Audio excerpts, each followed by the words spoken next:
We're back home, and today we're back on the chilies. Let me just adjust that.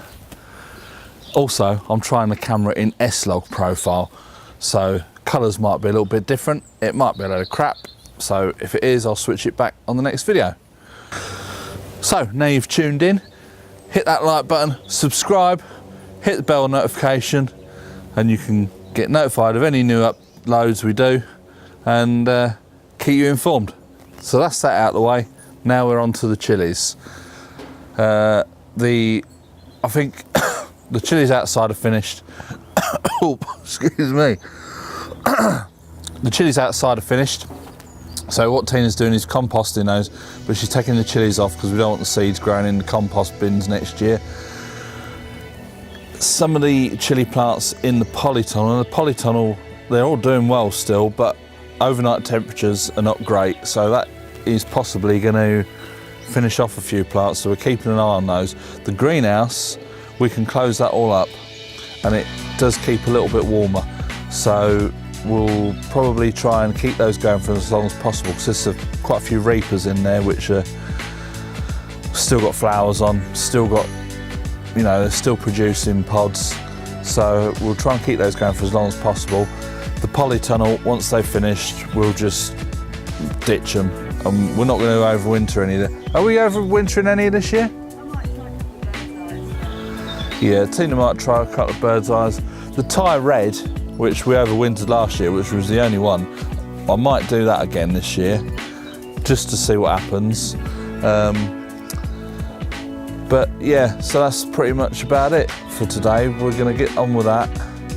I'm going to harvest some Tabascos. That'll be a future video, how to make fermented hot sauce.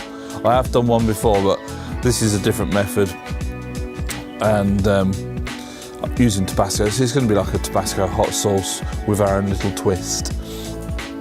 So yeah, we've got to harvest the Tabascos. A couple of the auto pot chilies have sort of really slowed down, so we took the auto pots out and just put another little pot in the tray. So the pots that we've put in the trays, they've gone mental. But with the auto pots, you put like a wire gauze in the bottom, which stops the roots going down into the actual tray. So I'm gonna empty them out, take the plant out, get rid of the compost. We're going to keep the clay pebbles in the bottom because you can wash those and use them again. Keep the mesh that's in the bottom, and that'll be ready for next year. Obviously next year we'll give it everything a bit of disinfectant, clean it all up, and then that'll be good to go for next year's harvest, which will hopefully be in the new polytunnel. We shall see. So we'll see what Tina's up to and we'll crack on. Here we've got a Tabasco plant. They grow quite tall, but there's a lot on here that haven't gone ripe. But I'm just going to take off anything that's orange and red and wash them and put them in the freezer till we're ready to make the fermented hot sauce, which, you know, will be in the next week or two. So that will be a future video to keep your eyes out for, which might interest some of you. But, let's see what we got here.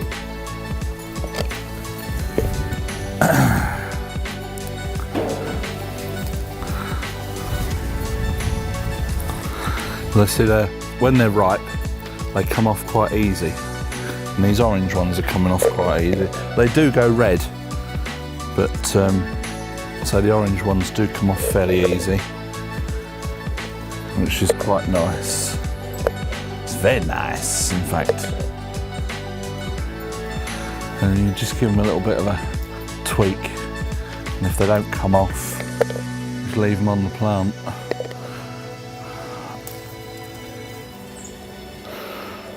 Right, so I shall carry on with this and we'll catch you on one of the next jobs we get up to. So, next job.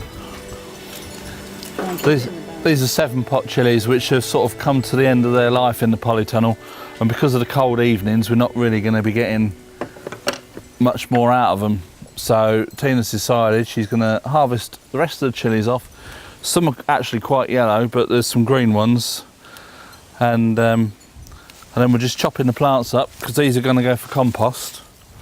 So it's just a case of cutting them up into small bits. Looks like you're actually going to have a stinger. Yeah. More stingery than some of the reapers.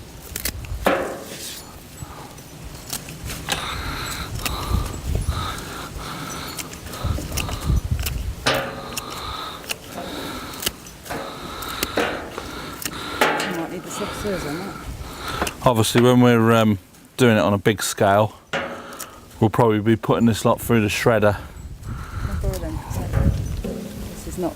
These scissors are not going to get through this stalk.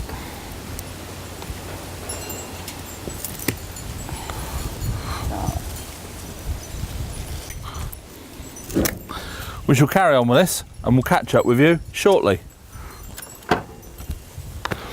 That's all the 7 pots cut up. Now it's lunchtime, so I'm going to go inside and have my lunch. Today we're having salad. You can make friends with salad. This is in a bid to stay away from bread, because bread makes me into a right fat bastard. But no, we're on a bit of a regime. That's a story for another video, so we'll get into that then. But the idea is to shift a bit of weight, because I'm not as active in the wheelchair as I was when I was walking, but my appetite hasn't gone, so I've got to be a bit careful. On a diet now, and the exercise plan will be starting shortly. Watch this space. Anyway, I'm going to go have my lunch now, and then this afternoon we're concocting stuff in the kitchen, so I shall bring you along and see what's going on there. So when it comes to food preparation, cleanliness is next to godliness, hence the hairnet. Rubber gloves, that's more for my hands so they don't get smelling of onions and getting chili juice on your hands. Rubbing your eyes, it's to stop all that kind of thing. So this afternoon, because we've got some orders coming, I'm going to be making a chili relish, and after that I should be doing a, goodness gracious, come on gloves, it's supposed to be extra blade and large, look at that. So it's a kilo of onions. I'm going to chop them up, put that in that bowl, and that's just 10 habaneros. You're making a mild one. We're making a mild one this time. So that's habanero chilies. Going to chop them up, chop a kilo of onions up into this bowl here, and then we'll be going through into the kitchen. But this is my least favourite of all jobs, chopping up the onions. Well, at least this time it's big onions and not small onions, because when we was doing those small onions it was a right pain in the neck.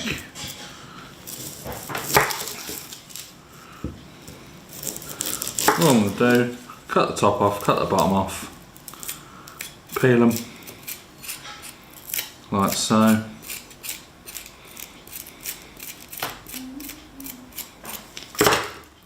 Just grab hold of that then and peel it off. Gloves help as well because they grip onto it quite nicely. And that's it, peeled onion. So I'm going to go through, do all that to all the onions, get them chopped up finely in the bowl, do the same with the chilies, and then we'll go through to the kitchen and see what's going to go on there. I have done a video on making this chili relish, so if you look back through our playlists on the Mad, look back through our videos, you'll see how to make chili chutney, relish, jam, whatever. But yeah, I'm just bringing you along for the ride this afternoon. Do you like my hairnet? It's a freezer bag. So, here we are in the kitchen. This just goes to show that all our produce is fresh. Oh yeah. It's not been sitting on a shelf for 6 to 8 months. So, we've got a shipment going out this week. I'm going to make it up really you could do with leaving for a month this chili recipe, the chili chutney, to get the best out of it. But you can eat it fresh as well, which is quite good. So I'm going to crack on now and get some of this mixed up in the pan.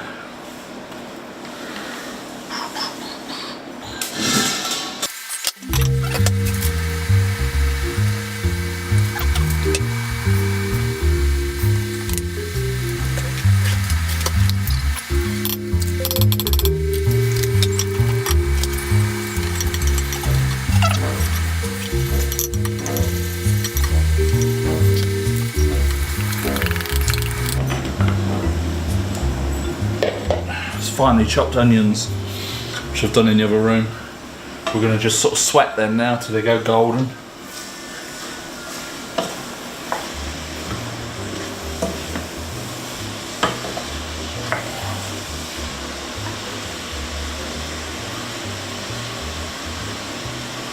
There's a bit that escaped the chopper.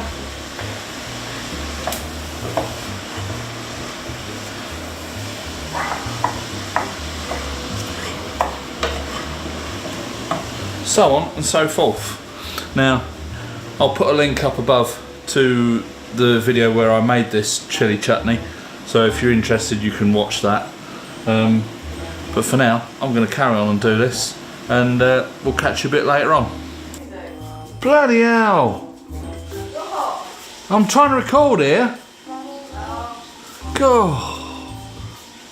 See what I've got to put up with? Anyway, day 2. We're still making produce.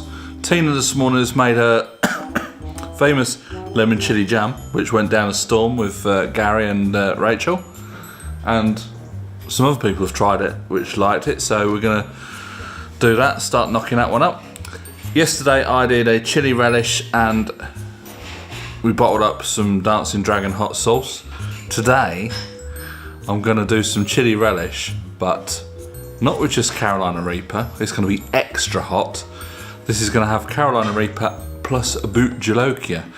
I'm only doing half a batch, so we're going to send one to Gary, because he did mention that we should do, you know, as we do a mild and a hot and a really, really hot. So we'll send one to him, blow his brains out, and we'll try some ourselves, and if there's any left, we'll see if anybody else wants to try some. So that is what we're doing now. I'm going to go and chop some onions up, and I'll crack on. I won't bring you along because you've seen it all before, but see you in a bit. So that is pretty much it for today. So we've had quite a couple of productive days. As I said earlier, we've knocked up a new chili relish which is extra hot. Not for the faint of heart. If you've got a heart condition at all, probably best to avoid it. We're calling it the Fire Starter Hot Chili Relish. We've not tried it yet. We're going to wait for it to cool down and we'll try a little bit. We're going to send some out just as trials and see how they go down. But yeah, so we've just fed and watered the chilies, as I said earlier. We've still got quite a lot of chilies coming. There's a lot of flowers, but I don't think they're going to come to much now at this time of year. Mainly for overnight temperatures. I mean, now it's glorious, but overnight it's dropping down to like 8-9 degrees, something like that, and it's only going to get cooler. But yeah, but we'll just keep them fed while they've got the fruit on them, and we'll take it from there. So that's winding this little vlog up. So if you like this video, please click the thumbs up, that all helps. Subscribe if you haven't already. And from me and her on the wheelbarrow, it's bye for now.